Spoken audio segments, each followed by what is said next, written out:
Welcome to another episode of Let Me Plan Your Life. I've got a new guest. Why don't you introduce yourself? Hi, I'm Diane Lemoyne. All right, so Diane, are you ready for your future? I think so. Well, let's see how it goes. By the year 2028, Betsy DeVos will have changed the face of education. Thanks to her efforts in the classroom, many students will end up in Ivy League type elite schools, and they will be in a societal safety nets from the rest of the children who have gone feral. Okay. Now, since all of the public schools will have shut down by this point, you will most likely find work as some sort of homeschool private tutor for a family in Calabasas. Sounds good. Yes, it does, until 2038, because by that point, they will have gone bankrupt.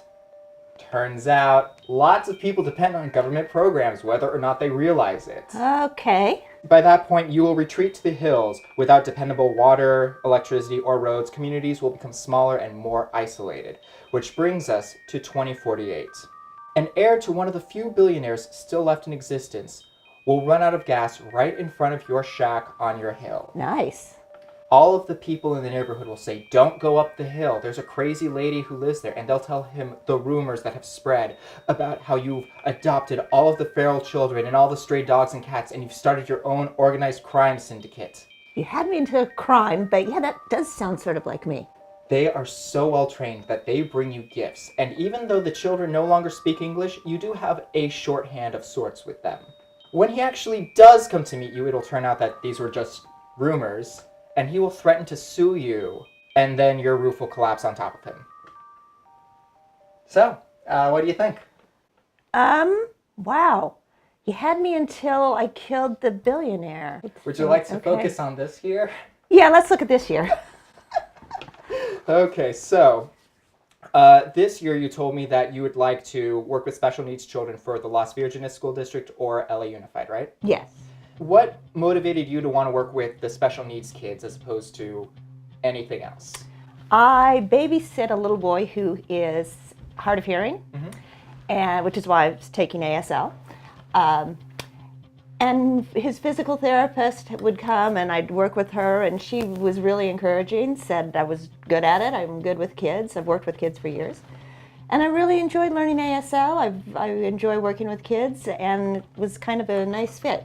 Okay, so it's probably going to be about $200 in processing fees, probably $600 for tuition, at least $300 for textbooks. According to both school websites, you are already qualified as a paraprofessional special ed trainee. Okay. There are a couple criteria gaps for LA Unified that you will need to fill, but by filling them, you will also make yourself much more desirable to Las Virgenes. So you need 12 semester units. Since you've already taken ASL recently, that should count for 3 of your units, so you really only have to take 3 more classes. Okay.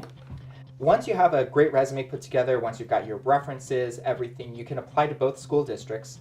For both of them, you could also start volunteering while you wait to hear back. You can start incessantly talking to everyone and their mother about what you want to do. Okay. Once you've heard from one of the districts, you can start preparing yourself for the interview. They will ask you some hypothetical questions, so you can just prepare yourself, if this happens in a room, what would I do? Probably tying the kid to a chair is not a good answer. I wouldn't recommend it. Okay.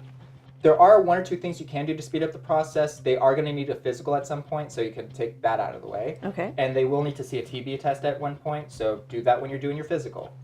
There's a really good chance that you'll either work for a week in May or something, and then school year ends in June. Right. The other possibility is that you won't get to start until August. So, for your summer break, you can carve out a little bit of time to take a couple of classes at Pierce or one of the other colleges around, and you can brush up on your ASL skills during that time. So, what do you think? That I like. Okay. Are there any billionaires in this year's future? I'm sure there are. This looks exciting. Great, I'm excited for your future too. Yes, and when I'm up in the hills with the feral cats and feral children, you're always welcome. Thanks again for joining us on Let Me Plan Your Life. If you would like to be on the next episode, hit the link below. If you would like to follow us on social media, we'll have really cool behind-the-scenes content. And make sure you hit the like and subscribe buttons up top. Thanks a lot, and see you next time.